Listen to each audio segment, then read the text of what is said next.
सभी का NDA mathematics channel में स्वागत है। यहाँ पर हम मैट्रिक्स एंड डिटर्मिनेंट चैप्टर को स्टार्ट करेंगे। इस चैप्टर को हम ट्रिक के माध्यम से समझेंगे, यानी मैट्रिक्स एंड डिटर्मिनेंट चैप्टर के जो भी क्वेश्चन ट्रिक के माध्यम से सॉल्व हो सकते हैं, उन सभी क्वेश्चंस की हम ट्रिक्स का यहाँ पे डिस्कशन करेंगे। तो ये जो चैप्टर हमारा है, ये सभी एग्जाम्स के लिए महत्वपूर्ण है। तो हम अपने चैप्टर को स्टार्ट करते हैं। अगर लेक्चर अच्छा लगे तो लाइक, शेयर और सब्सक्राइब भी कर देंगे।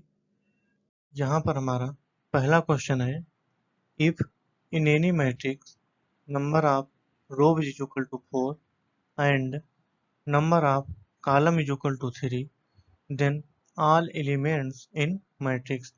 यानी हमसे कह रहा है इसमें, यदि किसी अवयव में पंक्तियों की संख्या 4 व स्तंभों की संख्या 3 है तो अवयव में कुल कितने अवयव हैं।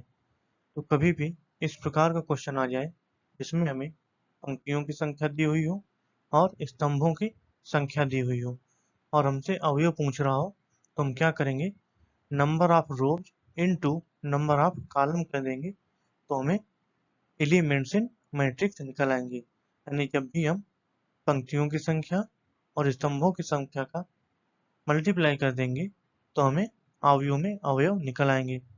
यहाँ पे हम यही चीज करेंगे।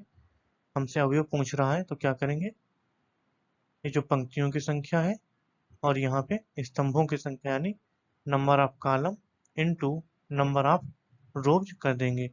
यहाँ पे एक चीज और समझ लेते हैं कि रोज को हम आई से डिनोट करते हैं, यानी पंक्तियों की संख्या को आई से और नंबर ऑफ कॉलम यानी स्तंभों की संख्या को जे से डिनोट करते हैं।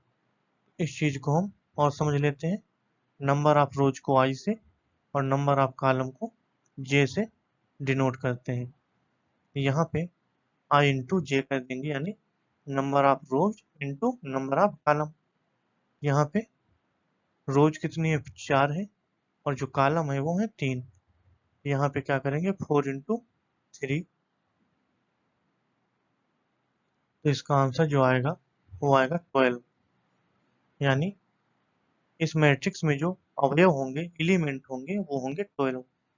यहाँ पे एक चीज और समझते हैं कि ये जो आई क्रॉस जे निकल के आता है, ये होता क्या है, ये होता है मैट्रिक्स का ऑर्डर। ऑर्डर यानी क्रम। यानी अगर कोई पूछे कि इस मैट्रिक्स का ऑर्डर क्या है, तो वो क्या होगा, 4 × 3 होगा। ऑर्डर यानी क्रम होता है, तो इस अवयव का जो क्रम होगा वो 4 × 3। यहाँ पे ये जो आई क्रॉस जे निकल के आता है, ये ऑर्डर यानी क्रम होता है किसी भी मैट्रिक्स का। ये हमने इसलिए बताया क्योंकि इसी की हेल्प से जो सेकंड क्वेश्चन है उसको हम ट्रिक से सॉल्व कर पाएंगे। यहाँ पे जो सेकंड क्वेश्चन हमारा है वो है, if elements in any matrix is equal to 12 then all possible order. तो इस क्वेश्चन को हम ट्रिक से बहुत ही जल्दी सॉल्व करेंगे। यहाँ पे हमसे पूछ रहा है कि यदि किसी अवयव में कुल 12 अवयव हैं तो कुल संभावित क्रम क्या होंगे। तो कभी भी अगर इस प्रकार का क्वेश्चन आ जाए जिसमें अवयव में कुल अवयव दिए हुए हों और उसके ऑर्डर यानी क्रम पूछते हैं कि कितने क्रम संभावित हो सकते हैं, तो इसको हम पहले समझ लेते हैं कि क्रम होता क्या है वास्तव में। तो क्रम क्या होता है इसको हम थोड़ा समझ लेते हैं, फिर इसको हम ट्रिक से सॉल्व करेंगे।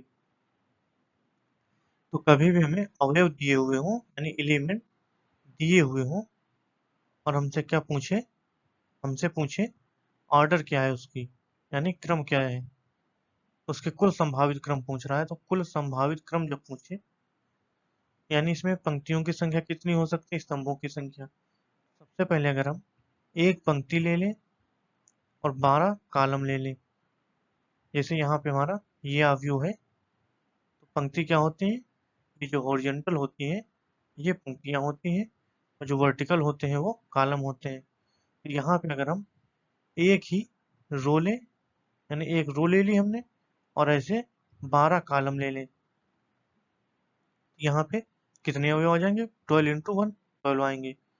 एक चीज और कर सकते हैं, अगर हम 2 रो ले लें और 6 कॉलम ले लें तो कितने अवयव आएंगे? तब भी 12 अवयव आएंगे। एक चीज और हो सकती है कि 3 पंक्ति ले लें, यानी 3 रो ले लें और 4 कॉलम ले लें, तब भी कितने अवयव आएंगे? तब भी 12 अवयव ही आएंगे। यही क्रम पूछ रहा है कि कितने संभावित क्रम हो सकते हैं। और क्या हो सकता है? तो अगर 3 क्रॉस 4 है तो 4 क्रॉस 3 भी हो सकता है, क्योंकि 4 रो हो सकती हैं, 3 कॉलम हो सकते हैं। जैसे यहाँ पे हमें 4 रो दे दी गई और यहाँ पे 3 कॉलम दे दिए गए, इस प्रकार। तो अगर 4 क्रॉस 3 हो सकता है तो 6 क्रॉस 2 भी हो सकता है और 12 क्रॉस 1 भी हो सकता है। यानी जो हमने 3 निकाले इसके विपरीत है ये जो लास्ट के तीनों। तो यही हमसे पूछ रहा है कि किसी अवयव में कुल 12 अवयव हैं, तो उसके कुल संभावित क्रम क्या क्या हो सकते हैं। तो ये उसके कुल संभावित क्रम हो सकते हैं 1 इंटू 12, यानी 1 रो 12 कॉलम, 2 रो 6 कॉलम, 3 रो 4 कॉलम, 4 रो 3 कॉलम, 6 रो 2 कॉलम और 12 रो 1 कॉलम। ये कैसे बनेगा? अगर हमसे एग्जाम्पल के लिए लें कि 12 रो होनी चाहिए और 1 कॉलम होना चाहिए, तो यहाँ पे एक कॉलम ऐसे हो जाएगा और बाकी जो रो होंगी वो 12 ऐसे होंगी, इस प्रकार। लेकिन यहाँ पे कॉमन चीज है कि जब भी मल्टीपल करें हम तो हमारे अवयव 12 ही रहने चाहिए। तो यहाँ पे किसी का भी मल्टीपल करेंगे तो जो अवयवों की संख्या आएगी वो 12 ही आएगी। तो यही हमसे पूछ रहा था कुल संभावित क्रम क्या क्या हो सकते हैं। यहाँ से कुल संभावित क्रम कितने हैं? तो ये 6 जो हैं इसके कुल संभावित क्रम है। तो यहाँ पे जो इसका आंसर आएगा वो आएगा 6। ये इसके हो गए कुल संभावित क्रम। लेकिन इस प्रकार हम करेंगे तो काफी टाइम लगेगा। इसको हम ट्रिक के माध्यम से सॉल्व करते हैं। तो ट्रिक से करने के लिए हम सबसे पहले क्या करेंगे, 12 के फैक्टर करेंगे। तो 12 को हम फैक्टर जब करेंगे तो ये इसके फैक्टर आएंगे 2 इंटू 2 इंटू 3, यानी इसको अगर हम 2 का स्क्वायर इंटू 3 की पावर 1 भी लिख सकते हैं। तो इसको हम बहुत सिंपली लिख लेंगे। 12 का फैक्टर क्या है? 2 का स्क्वायर इंटू 3 की पावर 1। तो अब अगर हमसे इसमें पूछे कुल संभावित क्रम क्या होंगे, यानी ऑल पॉसिबल ऑर्डर क्या होंगे इसके, तो वो होंगे जो भी पावर होगी उसमें 1 ऐड करेंगे और मल्टीप्लाई कर देंगे। यहाँ से आएगा 3 इंटू 2 इज इक्वल टू 6। तो इस प्रकार हम क्वेश्चन को ट्रिक के माध्यम से सॉल्व कर सकते हैं। इतना बड़ा प्रोसेस हमें नहीं करना पड़ेगा। यहाँ से भी 6 आए थे कुल संभावित क्रम, और यहाँ से जब हमने देखा था एग्जाम्पल लेके तब भी 6 ही कुल संभावित क्रम यानी ऑल पॉसिबल ऑर्डर आए थे। इसको हम एक बार और समझ लेते हैं। सबसे पहले 12 के फैक्टर करेंगे। जब फैक्टर हो जाएंगे तो जो भी पावर आएगी उसमें हम 1 ऐड करेंगे और मल्टीप्लाई कर देंगे। एग्जाम्पल के लिए एक क्वेश्चन जल्दी से ट्रिक से सॉल्व करते हैं। यहाँ पे क्वेश्चन है, if elements in matrix equal to 16 then all possible order. यानी हमसे कह रहा है यदि किसी अवयव में कुल 60 अवयव हैं तो कुल संभावित क्रम क्या क्या होंगे। तो एक तो मेथड है कि हम उस लंबे वाले मेथड से करें 1 इंटू 60, 2 इंटू 30, फिर क्या होगा 3 इंटू 20। तो काफी बड़ा प्रोसेस है, उससे हम नहीं करेंगे। यहाँ पे हम क्या करेंगे, जो हमारा अवयव दिए हुए हैं यानी यहाँ पे 60 अवयव है, तो क्या करेंगे 60 के सबसे पहले हम फैक्टर करेंगे। तो इसके फैक्टर हम कर लेते हैं। सबसे पहले 2 से डिवाइड करेंगे 30 बचेगा, 2 से डिवाइड होगा 50 आएगा, फिर 3 से डिवाइड करेंगे 5 आएगा, 5 से डिवाइड करेंगे 1 आएगा। यहाँ से आएगी 2 की पावर 2 इंटू 3 की पावर 1 इंटू 5 की पावर 1। यानी हमने सबसे पहले 60 के फैक्टर किए तो क्या आए 2 की पावर 2, क्योंकि यहाँ पे 2 बार 2 दिया हुआ है, फिर 3 एक बार है तो 3 की पावर 1 इंटू 5 भी एक ही बार है इसलिए 5 की पावर 1 अब हम क्या करेंगे, जो भी पावर आ रही है, हमें बेस से मतलब नहीं है, जो भी पावर आ रही है उसमें हम 1 ऐड करेंगे, 2 + 1, फिर इसमें 1 ऐड करेंगे, 1 + 1, फिर इसमें 1 ऐड करेंगे, 1 + 1, और क्या करेंगे, सभी के मल्टीप्लाई कर देंगे। यहाँ से आएगा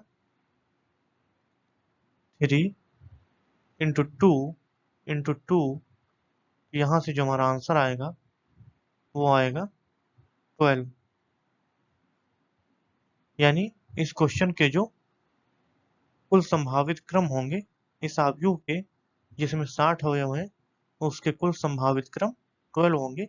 हम इस प्रकार जल्दी से क्वेश्चन को सॉल्व कर सकते हैं, उस लॉन्ग मेथड से नहीं करेंगे, क्योंकि लॉन्ग मेथड में काफ़ी टाइम लगता है और एग्जाम में हमारे पास इतना टाइम नहीं होता है। तो हम किसी भी अवयव में जिसमें अवयवों की संख्या दी हुई हो और हमसे कुल संभावित क्रम या ऑल पॉसिबल ऑर्डर पूछे, तो इस प्रकार करेंगे। सबसे पहले फैक्टर करेंगे, जो भी पावर आ रही होगी, बेस की पावर जो आएगी, बेस की पावर उसमें 1 ऐड करेंगे और मल्टीप्लाई करते जाएंगे, और जो फाइनल आंसर आएगा वही हमारा क्वेश्चन का आंसर होगा। तो अगर एक अच्छी लगी हो तो इसे लाइक करेंगे और चैनल को सब्सक्राइब कर लेंगे, और इस ट्रिक को अपने दोस्तों के साथ भी शेयर करेंगे, जिससे उन्हें भी क्वेश्चन इस प्रकार से जल्दी से सॉल्व करना आना चाहिए। और ट्रिक देखने के लिए बने रहिए।